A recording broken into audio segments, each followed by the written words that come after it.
अगर ऐसा कंडीशन है कि आपके कार्ड के ऊपर नहीं है नंबर, तो उस कंडीशन पे रजिस्टर करने के लिए आप अपने रीडर के ऊपर, यहाँ पे सॉफ्टवेयर में, यहाँ पे ये आइकॉन के ऊपर सिलेक्ट कीजिएगा। यहाँ पे आप जैसे देख सकते हो, यहाँ पे रीडर का नेम जो है एक ऑप्शन आ रहा है, और रीडर के नेम के नीचे आपके जितने भी रीडर्स होंगे वहां सारे आ जाएंगे। तो आपका जो भी पास का रीडर है उसको यहाँ से आप सिलेक्ट कर सकते हो। वो रीडर को सिलेक्ट करके आप यहाँ पे राइट साइड पे ले आइएगा। वंस आप राइट साइड पे ले आते हो तो ये सिलेक्टेड रीडर्स में आ जाएंगे। और वंस आप सिलेक्टेड रीडर्स यहाँ पे कंसिडर कर लेते हो कौन सा है, तो यहाँ पे एक लोडिंग का ऑप्शन आएगा। वंस आपके लोडिंग के ऑप्शन आते हैं, आप जब कार्ड शो करोगे तो यहाँ पे ऑटोमेटिकली उसका जो नंबर है वो प्रिंट हो जाएगा। आपने वहां पे कार्ड शो किया और यहाँ पे नंबर आ जाएगा। तो इसके प्रोसेस के जरिए भी आप यहाँ पे कार्ड का जो नंबर है रजिस्टर करवा सकते हो। और थर्ड ऑप्शन भी एक है, जैसे बहुत सारे यूजर्स रहते हैं तो उनको वन बाय वन करने में दिक्कत रहती है, तो वो ये बोलते हैं कि सर हम यूजर का रजिस्टर जो है वो एक बार पहले क्रिएट कर लेंगे, चाहे वो एक्सेल सीट से हो चाहे वो पीडीएफ सीट से हो, वो पहले यूजर क्रिएट कर लेंगे। और कोई ऐसा डिवाइस या फिर ऐसे कोई प्रोसेस हो जिसमें से सिर्फ हम एक के ऊपर एक कार्ड शो करते जाए और वो ऑटोमेटिकली असाइन होते जाए, तो वो ऑप्शन भी अपने सॉफ्टवेयर में मौजूद है। तो उसके लिए आपको एक कार्ड एनरोलर की जरूरत पड़ेगी। वंस आप कार्ड एनरोलर आप कनेक्ट करते हो, तो यहाँ पे आप जैसे देख रहे हो यहाँ पे एक कार्ड मैनेजमेंट का ऑप्शन है। तो कार्ड पे हम जब जाएंगे, है ना, बैच इशू कार्ड एक ऑप्शन आता है यहाँ पे। तो बैच इशू कार्ड में हम यहाँ पे डाल सकते हैं, जैसे आपका मान लो आपके जो यूजर्स है टोटल एम्प्लॉय सपोज 5 है, तो मैंने क्या किया यहाँ पे 1 से लेके, सॉरी आपके टोटल एम्प्लॉय सपोज 500 है, तो मैंने क्या किया स्टार्ट पॉइंट जो है 1 दिया और एंडिंग पॉइंट जो है 500 दिया। और 500 जब देके यहाँ पे जनरेट लिस्ट करूंगा, तो यहाँ पे नीचे जो है ना personal ID first name last name ये जो लिखा है यहाँ पे मेरे पूरे जितने भी यूजर्स है वो सारे के सारे आ जाएंगे, है ना। वंस मेरे यूजर्स आ जाएंगे तो मैं एक ही कोई यूजर्स को सिलेक्ट करूंगा। और वंस सिलेक्ट करने के बाद मैं उस डिवाइस के ऊपर जब कार्ड शो करूंगा वो ऑटोमेटिकली वन बाय वन अपना कार्ड जो है वो यूजर्स को असाइन करे जाए करता जाएगा। तो इससे वो आपको एक हेल्प होगा कि अगर बल्क अमाउंट में यूजर है तो वहां पे आपको यूज कर सकते हो। तो अगर जनरल कम एम्प्लॉय है तो वो नॉर्मल प्रोसेस में हो जाएगा, लेकिन अगर ह्यूज अमाउंट में एम्प्लॉय जैसे 5000 10,000 ऐसे अमाउंट में, तो वन बाय वन करने का दिक्कत है। तो इसलिए ये यूज में हम ले सकते हैं। ये हो गया अपना पर्सनल मैनेजमेंट का ऑप्शन, जहाँ पे हम यूजर कैसे रजिस्टर करते हैं और क्या उसका जो बेसिक डिटेल लेते हैं वो है। उसके बाद आते हैं, यहाँ पे अगर आप नीचे देख सकते हो तो यहाँ पे मास्टर का एक ऑप्शन सिलेक्टेड है, ये एक्सेस लेवल में एक मास्टर का लेवल सिलेक्टेड है। तो इसका मतलब क्या है, ये मास्टर इन द सेंस आप जो यूजर रजिस्टर कर रहे हो उसको सारे डोर पे उसको अथॉरिटी रहेगी, सारे डोर पे उसको परमिशन रहेगा अगर मास्टर है तो। अगर आपको ऐसा करना है कि किसी पर्टिकुलर डोर पे परमिशन रहे, किसी पर्टिकुलर एरिया पे परमिशन रहे, सारे डोर पे परमिशन ना रहे, तो यहाँ पे मास्टर को अनचेक करना है। एड ऑप्शन पे जाइएगा और यहाँ पे आपको एक्सेस लेवल्स के नाम मिल जाएंगे, और ये जो लेवल है ये भी क्रिएट करना पड़ेगा। मैं आपको दिखा दूंगा कहाँ से क्रिएट करना है। वो डोर के ऑप्शन के पास ही है। वो डोर जब हम ऐड करते, डोर का जब हम डिटेल्स एडिट करते उसी टाइम पे क्रिएट करना होता है। वो मेरे से मिस हो गई है, मैं आपको फिर से दिखा दूंगा। तो यहाँ पे वो आपको यहाँ पे लेवल्स का नाम आ जाएगा। तो जो भी आपको एक्सेस लेवल्स देने हैं वो आप यहाँ पे दे सकते हो, और उसी पर्टिकुलर एरिया पे ही उस यूजर का जो है वो कार्ड या जो भी उसके ऑथेंटिकेशन है वो वैलिड रहेगा, बाकी किसी डोर के ऊपर वो एक्सेस नहीं कर पाएगा। ये हो गया बेसिक चीज। और यहाँ पे आप देख सकते हो एक सुपरवाइजर का ऑप्शन है। सुपरवाइजर का काम ये रहता है कि अगर आपने किसी यूजर को सुपरवाइजर रखा है, सुपर यूजर, सॉरी सुपरवाइजर बोल रहा हूँ, सुपर यूजर रखा हुआ है, तो उसके ऊपर कोई भी रेस्ट्रिक्शन कोई भी कंडीशन लागू नहीं होते। वो हर एक कंडीशंस को ओवरटेक कर सकता है। इसमें बहुत सारे कंडीशन है, इंटरलॉक एंटी पासबैक, जो कि आप जानते होंगे, फिर भी मैं एक्सप्लेन कर दूंगा। तो इस सारे कंडीशन का जो ये है रिक्वेस्ट है उसके ऊपर लागू नहीं होगा। वो हर कंडीशन को ओवरटेक कर सकता है ना। ये हो गया अपने सुपर यूजर का। उसके बाद एक यहाँ पे सेट वैलिडिटी का भी ऑप्शन आपको मिलता है। तो जैसे अभी बहुत सारे लोगों का ये रिक्वायरमेंट रहता है कि सर हमारा जो कुछ परमानेंट यूजर है और कुछ टेम्पररी यूजर है। तो जो टेम्पररी यूजर है वो सिर्फ कुछ ही दिनों के लिए रहेंगे, उसके बाद वो ऑटोमेटिकली उनका जो कार्ड जो है वो डिसेबल होना चाहिए या इनवैलिड हो जाना चाहिए। तो यहाँ पे जब आप सेट वैलिड टाइम के ऊपर सिलेक्ट करते हो तो यहाँ पे स्टार्ट टाइम और एंड टाइम का ऑप्शन आपको मिलता है ना। तो यहाँ पे आप अपना जो टाइमिंग है वो डेट जो है वो आप डिफाइन कर सकते हो कि कितने से कितने दिन के लिए उनका जो कार्ड है या फिंगरप्रिंट है या जो भी उनका प्रोसेस रहेगा, जनरली कार्ड के ऊपर लागू होता है, तो कितने दिन के लिए वो जो है वो परमिटेड रहना चाहिए, यहाँ पे हम डिफाइन कर सकते हैं। ये हो गया अपना सेट वैलिडिटी टाइम का एक कंडीशन, है ना। तो ये होने के बाद ये यहाँ पे जो मैंने अभी आपको बताया, ये यूजर मैनेजमेंट के ऊपर बताया कि यूजर कैसे रजिस्टर करते हैं, कार्ड या फिंगरप्रिंट कैसे रजिस्टर करते हैं, उसको डोर के ऊपर या किसी एक्सेस लेवल के ऊपर परमिशन कैसे दिया जाता है कि मास्टर है या कोई और डोर के ऊपर कैसे परमिशन दिया जाता है, और उसका जो टाइम पीरियड कैसे डिफाइन किया जाता है कि कार्ड को है या कितने दिन से कितने दिन का उसको परमिशन देना चाहिए, ये मैंने आपको यहाँ पे बताया। तो अभी मैं आपको वो चीज बता देता हूँ जो मैंने मिस कर दी थी, एक्सेस लेवल क्रिएट कैसे करते हैं, है ना। तो उस चीज के लिए जैसे मैं एक्सेस में गया, एक्सेस में जब मैं जाता हूँ तो यहाँ पे एक एक्सेस कंट्रोल का एक ऑप्शन मिलता है आपको। तो एक्सेस कंट्रोल पे आप जब क्लिक करोगे तो यहाँ पे time zone, holiday, access level, set access by level, ये ऑप्शंस आपको मिलते हैं। तो अपना जो मेन पार्ट है वो एक्सेस लेवल का है। अभी जैसे एक्सेस लेवल पे हम जाएंगे तो मास्टर यहाँ पे बाय डिफॉल्ट क्रिएटेड रहता है। तो इसमें हमें क्या करना है, अगर किसी मास्टर रहना है तो एड डोर्स पे हम जब क्लिक करेंगे तो यहाँ पे डोर्स के नेम पूरे आ जाएंगे, आपने जो डोर का नाम एडिट किया होगा पूरा नाम आ जाएगा। यहाँ पे आप उसको सारों को सिलेक्ट कर सकते हो और सारों को जब राइट साइड में ले आओगे तो वो परमिटेड जोन में आ जाएगा, इन द सेंस वो मास्टर जोन में ऐड हो गए डोर। और अगर मास्टर जोन आप किसी यूजर को असाइन करते हो तो वो सारे डोर के ऊपर एक्सेस कर सकता है। ये हो गया मास्टर जोन का काम। अगर सपोज मान लो आपको मास्टर जोन नहीं क्रिएट करना है, ऐसा है आपका कि कोई सिर्फ सर्वर रूम का ही डोर है या सर्वर रूम का पासवर्ड क्रिएट करना है, तो सर्वर रूम का मैंने यहाँ पे क्लिक किया। सर्वर रूम का जब मैंने क्लिक करता हूँ यहाँ मुझे पूछता है कि immediately add doors to the current access level. तो यहाँ पे मैं जब जाऊंगा सर्वर रूम का जो डोर है वो मुझे सिलेक्ट करके राइट साइड लेना है। जब वंस मैं राइट साइड ले आऊंगा उसको तो वो सर्वर रूम पे भी ऐड हो जाएगा। इसी तरह आप डिफरेंट डिफरेंट जो लेवल्स है आपके, जो भी एरिया है वो आप क्रिएट कर सकते हो। वंस ये एरिया क्रिएट हो गया तो उसी टाइम पे जब आप यूजर को रजिस्टर कर रहे होते हैं तो उसी टाइम पे आपको वो एरिया जो है यहाँ पे मिल जाएंगे। सपोज आपको वो मास्टर लेवल पे नहीं देना है, सर्वर रूम पे देना है, तो यहाँ पे वो मास्टर मैंने अनचेक कर दिया और सर्वर रूम यहाँ पे आप देख सकते हो दिख रहा है। तो सर्वर रूम मैंने सिलेक्ट करके जब राइट साइड लेके ओके कर दूंगा तो ये जो यूजर रहेगा उसको सर्वर रूम का परमिशन मिल जाएगा, है ना। तो इस तरह से हम उसको किसी डोर पे या किसी जोन पे परमिशन है कि नहीं है वो हम यहाँ पे डिफाइन कर सकते हैं। ये हो गया अपना बेसिक सा पार्ट। यहाँ तक अपने जो एक्सेस कंट्रोल को जो बेसिक ऑप्शंस रिक्वायर्ड रहते हैं वो हमने अपने यहाँ पे डिस्कस किया, है ना। तो यहाँ पे एक्सेस लेवल क्रिएट करने का अभी ये जो पिक्चर आप जैसे देख पा रहे होंगे, तो यहाँ पे क्या है, यहाँ पे एरिया बनी हुई है। एक तो बिल्डिंग ए डे शिफ्ट है, एक बिल्डिंग ए नाइट शिफ्ट है। तो इसमें क्या है, अगर बिल्डिंग ए डे शिफ्ट में कुछ पर्सन्स को यहाँ पे परमिशन है तो वो उसी के तो वो उसी के ऊपर उनका जो है वो एक्सेप्ट करेगा। अगर आपका बिल्डिंग ए नाइट शिफ्ट है तो उसके अंदर जो जो यूजर्स है वो उसी को एक्सेप्ट करेगा। उस तरह से हम different different time zone, different different shift या डिफरेंट डिफरेंट एक्सेस एरिया जो है वो हम क्रिएट कर सकते हैं। ये एक्सेस कंट्रोल का जो बेसिक पॉइंट है ये हम यहाँ पे क्रिएट करके यूज कर सकते हैं, है ना। ये हो गया अपना एक्सेस कंट्रोल का बेसिक पॉइंट। तो अभी वेब बेस्ड सॉफ्टवेयर में जो मेन फीचर्स होता है, बेसिक ऑप्शंस के बावजूद कुछ ऐसे फीचर्स होते हैं जिनकी जरूरत रहती है, और वो पॉइंट्स और कहाँ कहाँ पे यूज होते हैं वो मैं आपको बता देता हूँ। तो फर्स्ट ऑप्शन होता है इंटरलॉकिंग का। इंटरलॉकिंग का ऑप्शन होता है, जैसे ये नाम सिग्निफाई करता है कि इंटरलॉक होगा। ये इंटरलॉक के कंडीशन में क्या होगा, जैसे सपोज कीजिए आपके पास दो डोर है, कोई बिल्डिंग है जिसमें दो डोर है, डोर ए डोर बी। तो अगर आपने इंटरलॉकिंग या फिर आपका कंडीशन ऐसा है कि आपको कोई एक डोर अगर ओपन है वहां पे तो दूसरा जो डोर है वो ओपन नहीं होना चाहिए, और तब तक ओपन नहीं होना चाहिए जब तक पहला जो डोर है वो क्लोज नहीं होता, और वो सेम कंडीशन वाइस वर्सा रहेगा। या मतलब जो डोर टू अगर ओपन है तो डोर टू जब तक ओपन है डोर वन तब तक ओपन नहीं होगा जब तक डोर टू क्लोज नहीं हो जाता। तो ये सिर्फ दो डोर का मैंने एग्जांपल दिया, वहां पे हो सकता है दो डोर हो, चार डोर हो, 16 डोर हो, बहुत सारे डोर हो सकते हैं। तो उस कंडीशन के लिए इंटरलॉकिंग का ऑप्शन जो है हम कंसिडर करते हैं। और उसका यूज कहाँ पे आता है, जनरली फार्मा कंपनी में ये यूज आता है। फार्मा कंपनी में उनका जो लेबोरेटरीज या R&D सेंटर्स रहते हैं वहां पे ये यूज में लिया जाता है।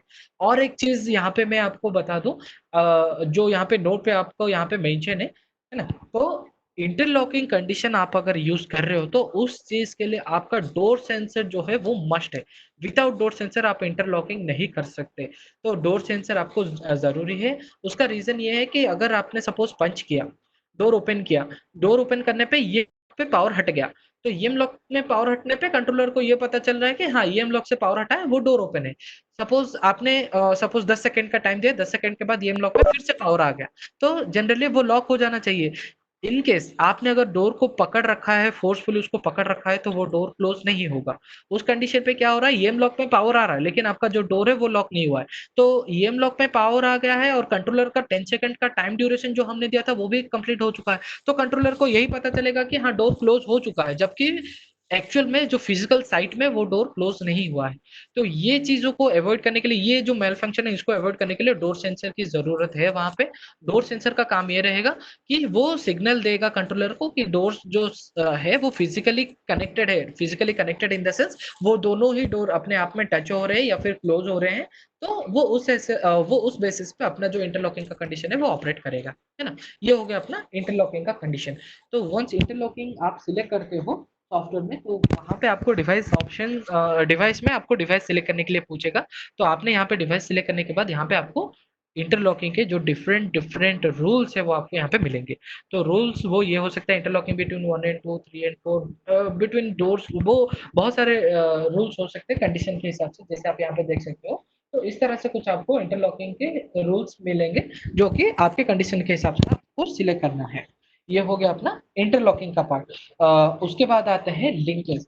लिंकेज लिंकेज नाम जस्टिफाई कर रहा है कि वो किसी चीज को किसी चीज से लिंक कर रहा है ना। तो लिंकेज का काम ये रहता है कि जैसे मैंने स्टार्टिंग में आपको बताया था कि एक इंटीग्रेटेड सोल्यूशन है और एक्सेस कंट्रोल के साथ आप फायर पैनल, कैमरा या फिर अपना स्मोक डिटेक्टर, बहुत सारे अदर अदर डिवाइसेस जो है वो, या अदर सेंसर्स जो है वो आप कनेक्ट कर सकते हो। तो उन चीजों के लिए हम जो है लिंकेज को यूज करते हैं। तो लिंकेज का काम क्या रहेगा, जैसे मान लीजिए आपके वहां पे फायर पैनल आपने कनेक्ट की हुई है, इनकेस फायर होता है तो सारे डोर्स जो है वो आपका ओपन हो जाना चाहिए उसी टाइम पे। जब आपके कंट्रोलर को कमांड फायर पैनल से मिले उसी टाइम पे सारे डोर जो है वो ओपन हो जाने चाहिए। तो वो जो चीज है लिंकेज में कर सकते हैं। या फिर हम स्मोक डिटेक्टर लगा सकते हैं, या फिर आप अगर कोई भी मोशन सेंसर चाहो वो सेंसर कनेक्ट कर सकते हो। या फिर और एक चीज लिंकेज का जो इम्पोर्टेंट पॉइंट है जो वीडियो मैनेजमेंट को लेके है, कि कैमरा हम जो कनेक्ट करते हैं, कैमरा सपोज आप मान लीजिए आपके बहुत सारे एरिया, सपोज जो एरिया आप जहाँ पे आप काम कर रहे हो या फिर जो प्रोजेक्ट है वो डेटा सेंटर है ना। लेकिन वहां पे आपका जो है आपको ये जानना है कि जिसने भी कार्ड स्वाइप किया है या जिसने भी पंच किया है वो एक्चुअल में वही बंदा था कि वो और कोई बंदा था। जैसे मान लीजिए आपके पास आपका कार्ड रजिस्टर्ड है ना। कार्ड रजिस्टर्ड होने के बाद आपने क्या किया, आपने कार्ड अपना जो है वो किसी और को दे दिया और वो जाके वहां पे पंच कर रहा है। तो ये एक माल फंक्शनिंग है कि कोई दूसरे का कार्ड कोई दूसरा कोई किसी का कार्ड कोई दूसरा यूज कर रहा है और उसको कार्ड को एक्सेस करके वो जा रहा है। तो उस कंडीशन पे हम अगर लिंकेज कंडीशन में कैमरा ऐड किया होगा हमने, तो वो क्या करेगा, जब भी आप कार्ड स्वाइप करते हो या पासवर्ड स्वाइप करते हो, पासवर्ड टाइप करते हो या फिर फिंगरप्रिंट रखते हो, तो उसी टाइम पे वो आपका पिक्चर कर लेगा। एक पिक्चर जो है वो कैप्चर कर लेगा। और अगर आपको रिक्वायरमेंट है तो वो वीडियो भी कैप्चर कर सकता है, 30 सेकंड मैक्सिमम टाइम है उसका, तो उसका एक वीडियो भी कैप्चर कर सकता है, वो हो जाएगा।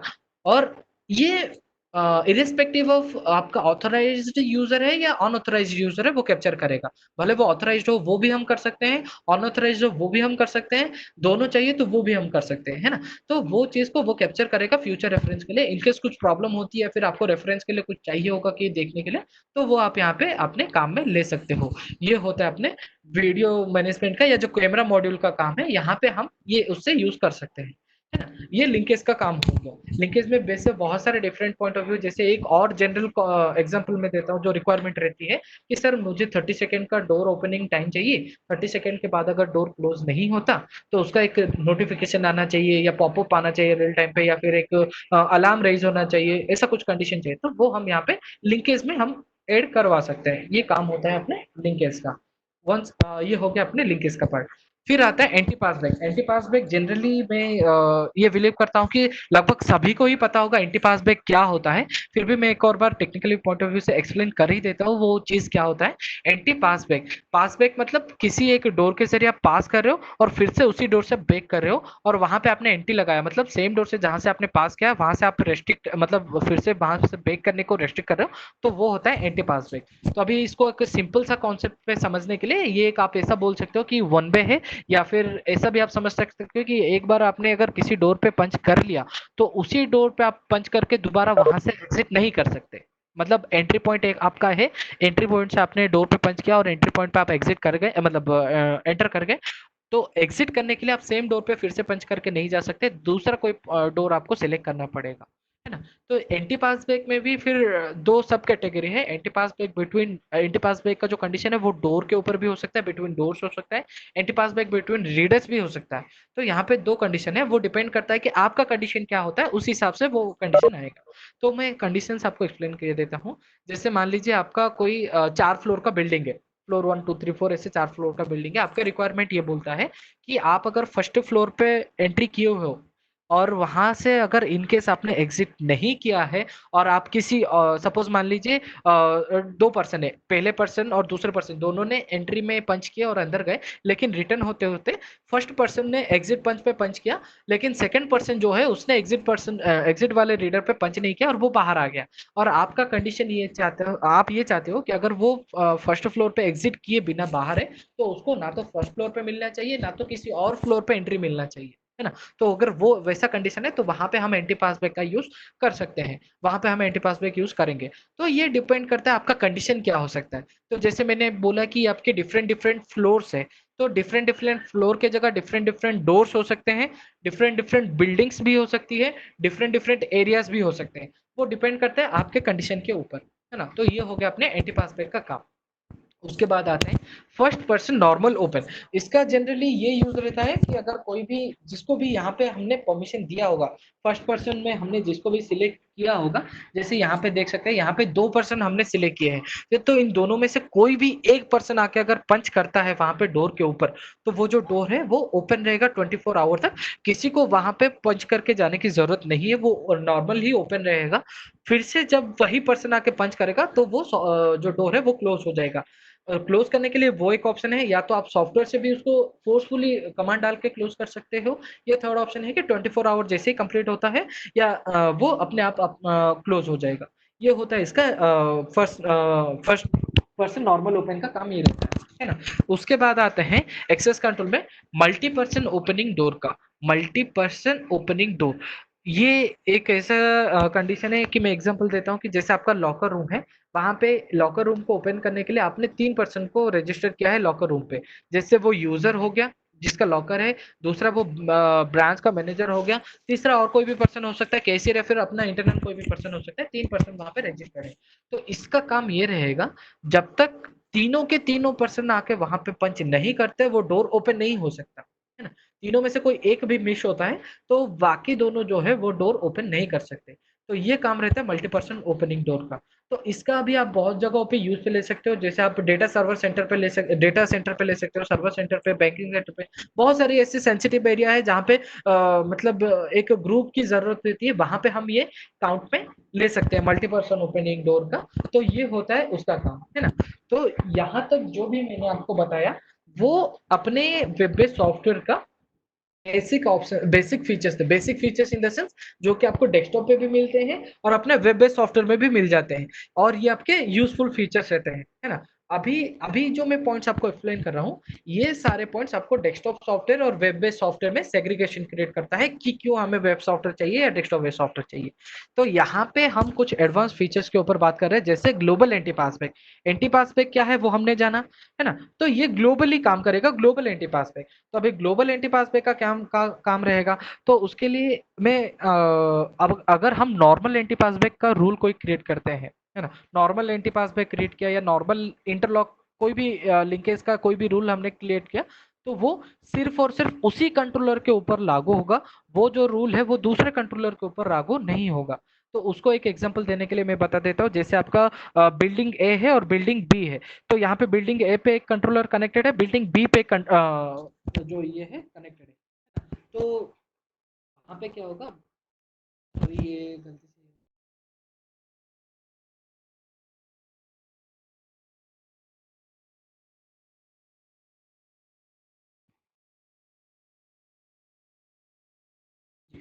Sorry for this disturbance.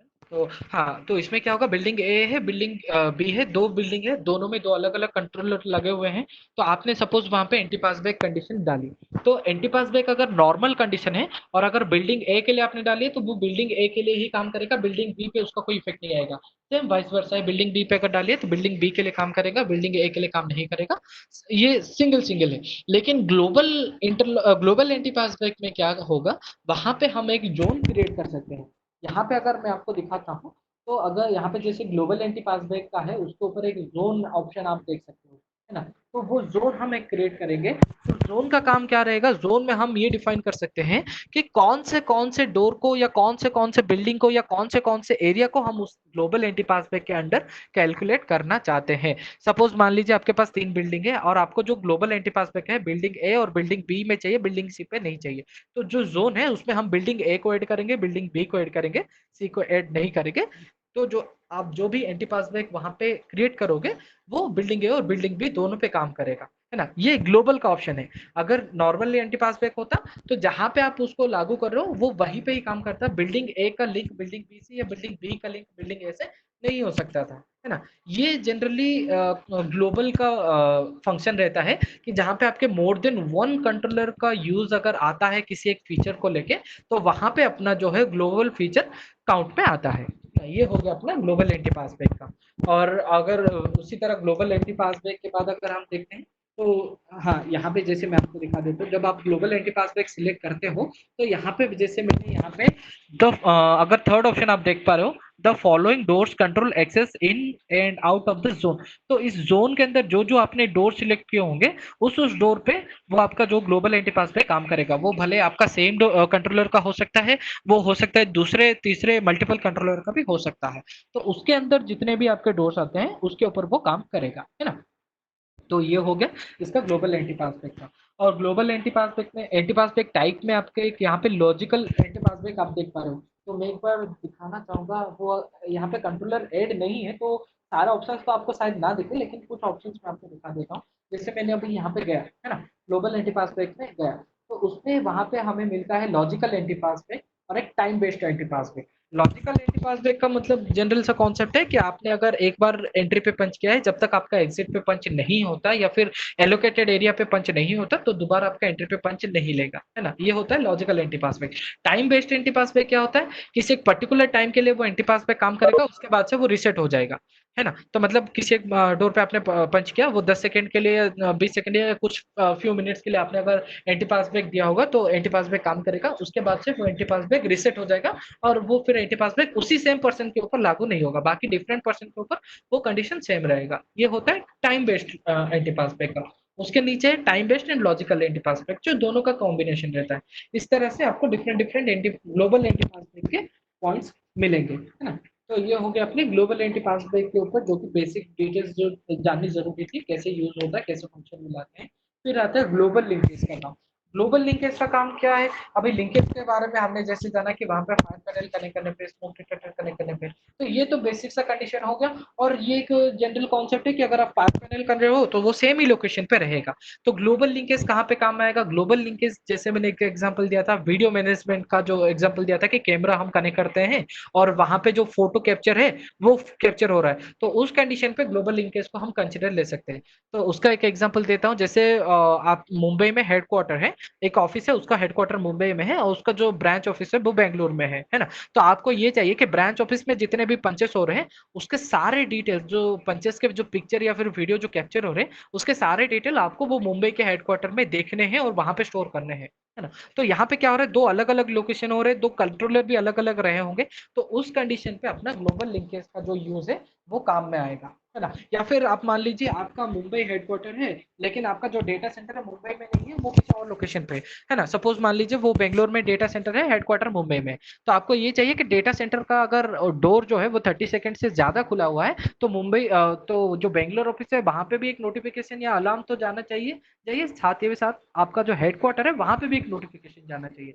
तो यहाँ पे भी हम ग्लोबल जो लिंकेज है उसको काउंट पे ले सकते हैं, इसका ये यूज रहेगा, है ना। ये हो गया ग्लोबल लिंकेज के ऊपर। अभी हम चलते हैं ग्लोबल इंटरलॉक के ऊपर। इंटरलॉक समझ गए होंगे हमने इंटरलॉक क्या होता है। तो सेम ग्लोबल इंटरलॉक मतलब जहां पे multiple doors of multiple controller हम काउंट में लेके वहां पे अपना है ग्लोबल इंटरलॉक। तो सपोज मान लीजिए एक कंट्रोलर का एक डोर है, दूसरे कंट्रोलर का कोई सेपरेट से दूसरा डोर है, और इन दोनों में हमें अगर इंटरलॉक करवाना है तो उस कंडीशन पे हमें ग्लोबल इंटरलॉक काउंट में लेना पड़ेगा। नॉर्मल इंटरलॉक में क्या होगा, जो आपने कंडीशन दिया होगा वो सिर्फ उसी पर्टिकुलर कंट्रोलर के लिए काम में आएगा, दूसरे कंट्रोलर के ऊपर वो इफेक्टिव नहीं रहेगा।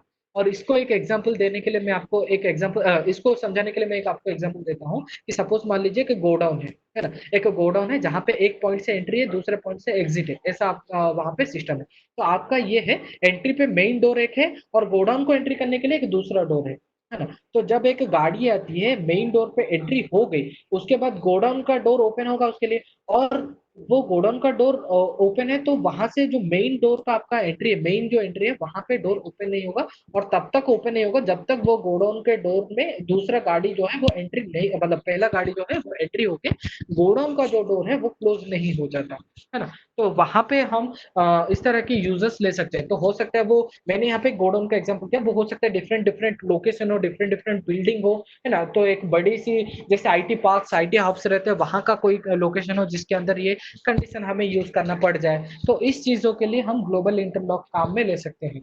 और एक चीज जो जैसे मैंने उस टाइम पे भी बोला था, इंटरलॉकिंग के लिए आपको डोर सेंसर बहुत मतलब नेसेसरी है, उसके बिना हम ये जो इंटरलॉकिंग का ऑप्शन है वो नहीं कर सकते, परफॉर्म नहीं कर सकते, है ना। तो ये हो गया अपना ग्लोबल इंटरलॉकिंग का पॉइंट ऑफ व्यू। अभी आते हैं हम विजिटर मैनेजमेंट के ऊपर।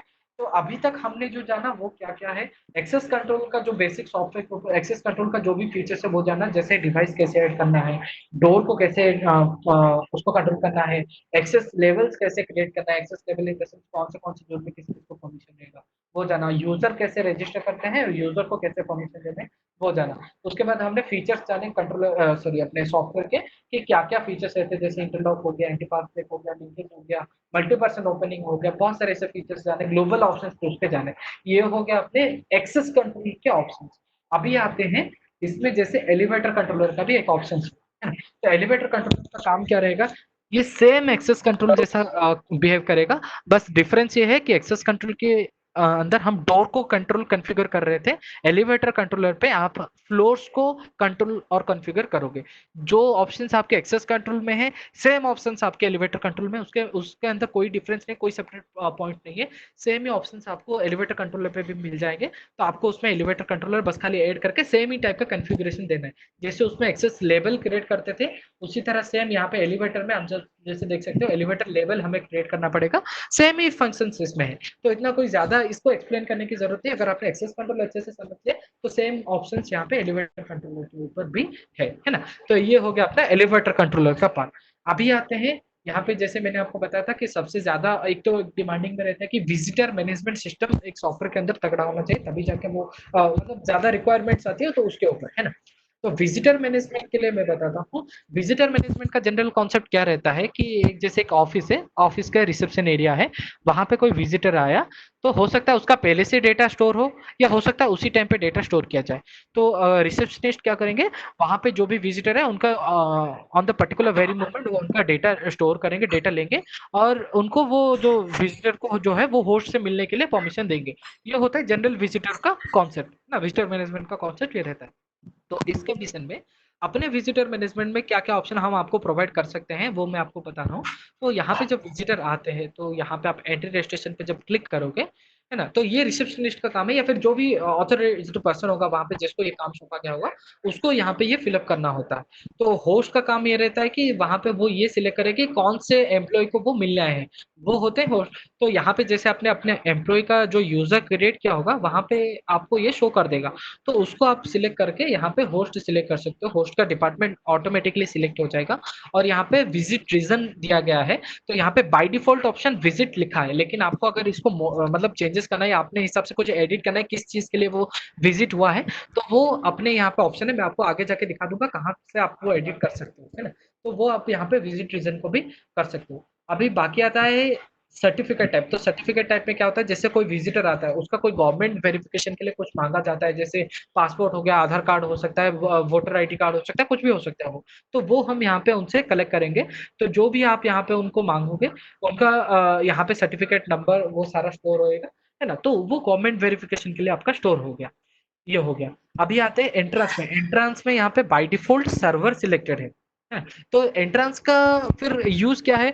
जैसे मान लीजिए कोई एक बड़ी सी अपार्टमेंट है या फिर बड़ी सी कोई सेंट्रल साइट है जहाँ पे मल्टीपल एंट्रेंस पॉइंट है, entrance one, entrance two, entrance three.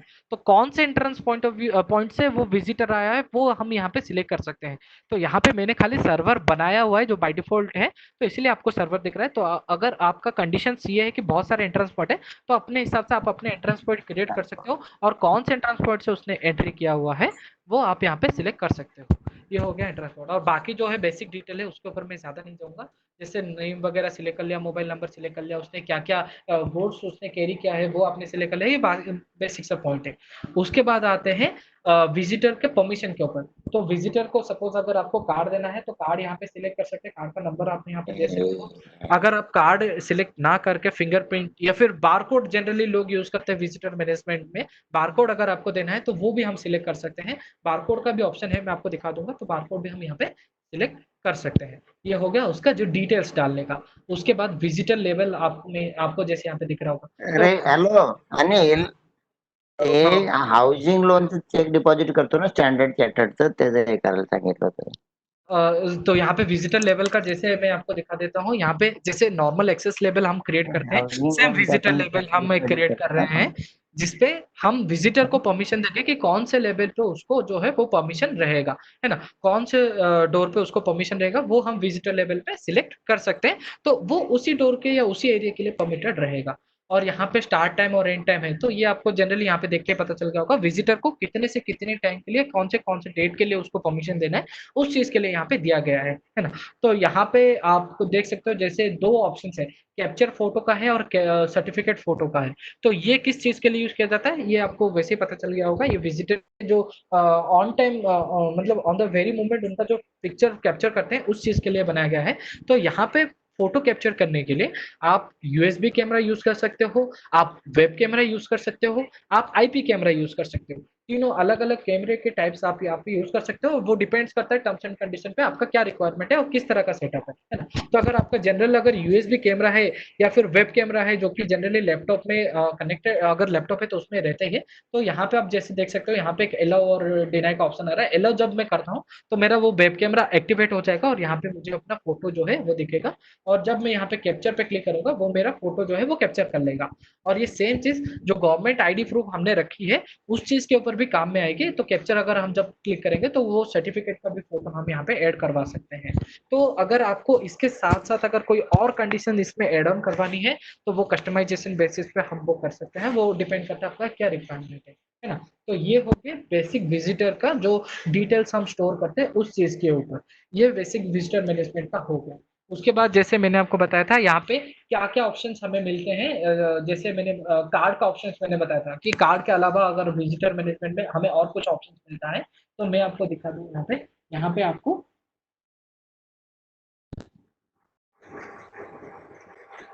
Parameter में जब जाएंगे तो यहाँ पे हमें कार्ड ऑप्शन मिलता है, फिंगरप्रिंट का ऑप्शन भी मिल सकता है, पासवर्ड का भी ऑप्शन मिल सकता है, और एक स्कैन करने के लिए कोड का भी ऑप्शन मिलता है। तो ये जो स्कैन कोड इज रिक्वायर्ड लिखा है ना, ये scan code is nothing but आपका बार कोड या क्यूआर कोड का है ना? तो ये यहाँ पे हम सिलेक्ट कर सकते हैं कि आपको किस टाइप का ऑथेंटिकेशन वहां पे चाहिए, फिंगरप्रिंट या कार्ड या bar code. Generally bar code या फिर कार्ड ही रहता है विजिटर मैनेजमेंट के लिए, तो ये वो होता है ना? और यहाँ पे एक विजिटर लेवल है, जैसे मैंने बताया था कि आपको कौन से एरिया के लिए चाहिए वो हम यहाँ पे सिलेक्ट कर सकते हैं।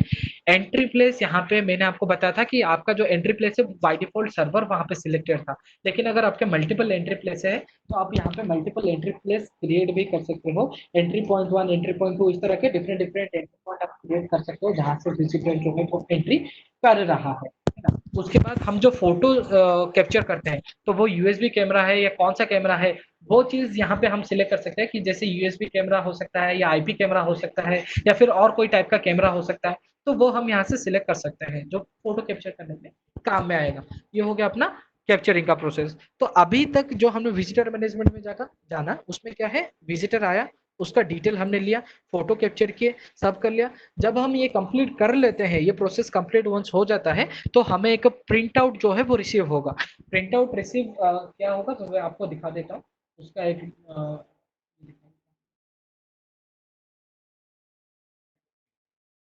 तो प्रिंट आउट रिसिप्ट जो होगा वो क्या रहेगा, उसमें क्या होगा एक्चुअली, आपका जैसे मान लीजिए कोई विजिटर आया, उसने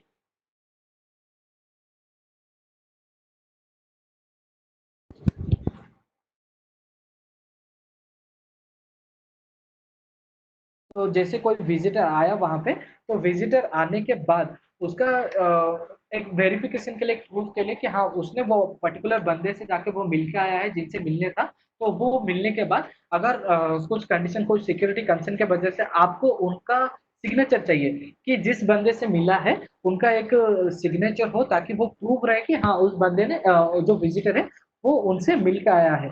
हो सकता है वो विजिटर का सिग्नेचर हो सकता है, वो हो सकता है एडमिनिस्ट्रेटर हो, वो कोई भी हो सकता है ना। तो उनका सिग्नेचर आप वो जो प्रिंट आउट है उसके ऊपर ले सकते हो, तो ये काम करेगा। और ये जो काम है ये प्रिंट आउट का काम रहेगा, और आप वो प्रिंट आउट अपने पास रख सकते हो अपने प्रूफ के लिए, या फिर विजिटर को भी आप दे सकते हो, ताकि इनकेस कोई दिक्कत ना हो। ये एक सिक्योरिटी कंसर्न के लिए रखा जाता है प्रिंट आउट का। तो अभी मैं आपको प्रिंट आउट का ऑप्शन दिखा देता हूँ, उसमें क्या प्रिंट आउट और किस तरह का प्रिंट आउट आपको मिलेगा, तो क्लैरिफाई हो जाएगा। तो यहाँ पे हम जब लेंगे प्रिंट कीजिए ऑप्शन पर जब मैं क्लिक करता हूँ,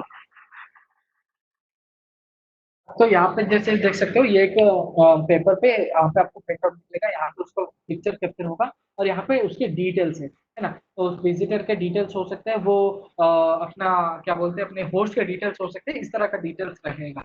और अगर आपको इसमें कोई जो पॉइंट्स है वो ऐड करना है या डिलीट करना है वो करवा सकते हो। यहाँ पे सॉफ्टवेयर में डिफॉल्ट के ऑप्शन है मौजूद कि प्रिंट में आपको क्या क्या ऑप्शन चाहिए, मतलब उसका नाम हो गया, उसका मोबाइल नंबर हो गया, क्या चाहिए वो आपको यहाँ पे मिल जाएगा। ये हो गया बेसिक विजिटर मैनेजमेंट का पॉइंट। अभी आते हैं दूसरे बेसिक विजिटर मैनेजमेंट। दूसरा एक पॉइंट है कि पहले से ही जो एक अपॉइंटमेंट काइंड ऑफ थिंग जो हम करते हैं, या पहले से ही विजिटर का डेटा रहता है, हम बस उसका या तो खाली नाम डाल देते हैं या खाली फोन नंबर डाल देते हैं, तो उसका जो बाकी डिटेल है वो भर जाता है। वो कैसे होता है ना, वो चीज को मैं समझाने के लिए मैं आपको यहाँ पे वो एक्चुअली यहाँ पे मुझे दिखाना पड़ेगा, उसके लिए मैं एक यूजर क्रिएट कर देता हूँ, है ना। तो यूजर क्रिएट किया मैंने, और कॉपी रिजर्वेशन कोड को मैंने कॉपी किया और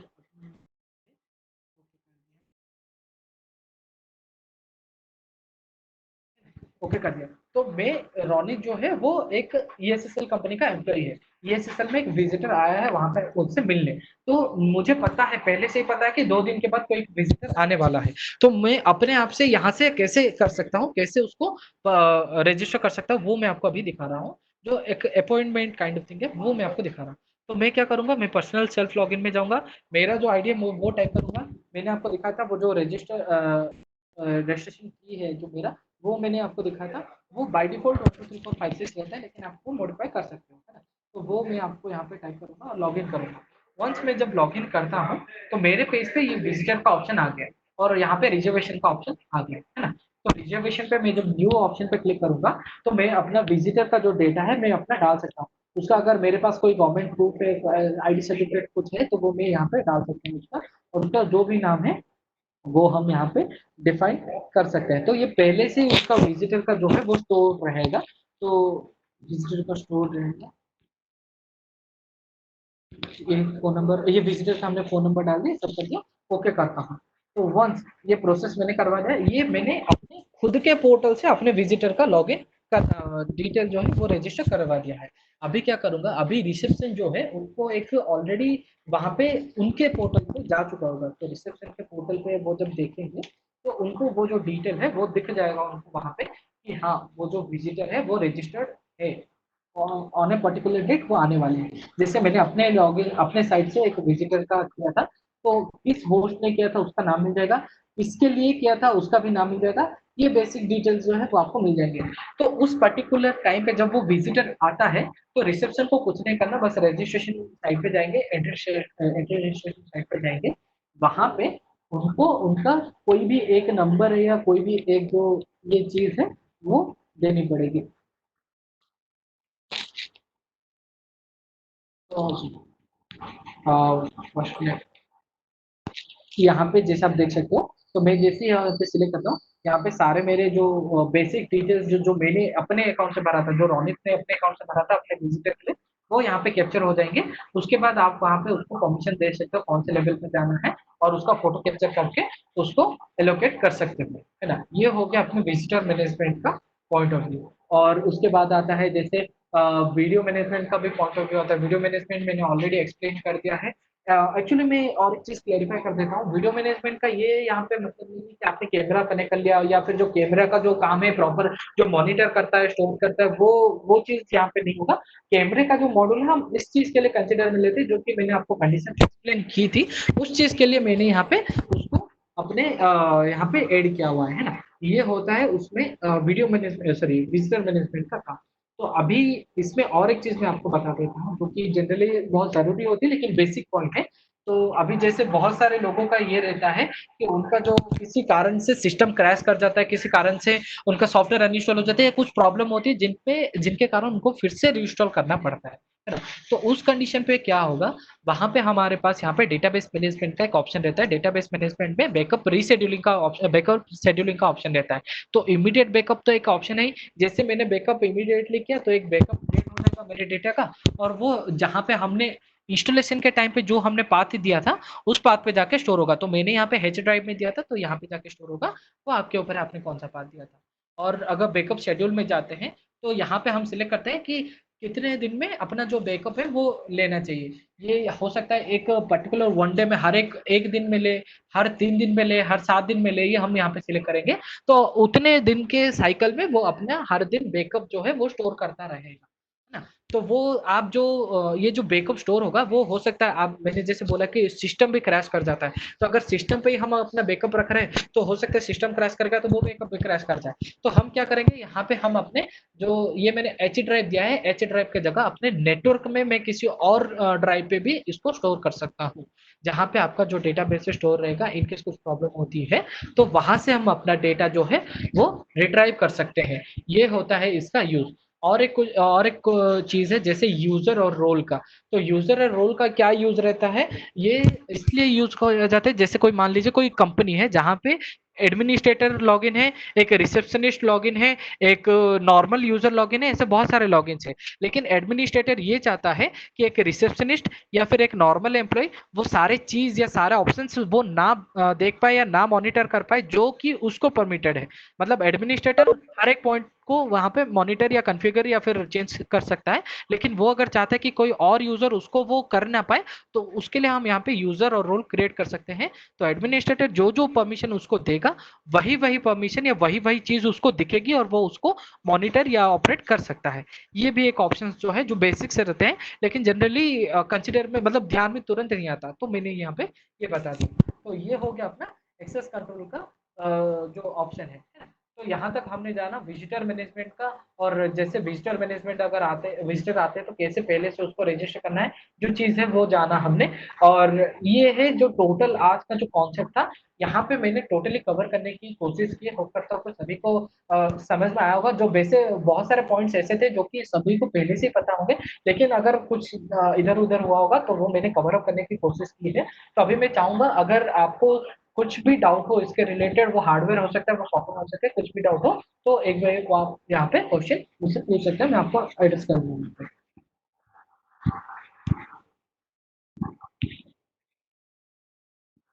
आपको कोई भी डाउट हो सॉफ्टवेयर रिलेटेड या कोई फंक्शन रिलेटेड, कोई ऑपरेशन रिलेटेड, हार्डवेयर रिलेटेड, पूछ सकते हो आप यहाँ पे। मैं अगर कोई भी डाउट हो तो मैं यहाँ पे एड्रेस कर दूंगा। या आप चैट सेक्शन पे भी मैसेज कर सकते हो, या फिर मैं अपना मेल आईडी यहाँ पे शेयर नहीं कर सकता, मैं यहाँ पे लिख लेता हूँ। तो आप वहाँ पे मेल भी कर सकते हो अगर आपका कोई रिक्वायरमेंट है, तो आप वहाँ पे मेल कर सकते हो, है ना। तो अगर पर्टिकुलर कोई रिक्वायरमेंट है मैं आपको रिप्लाई कर दूंगा।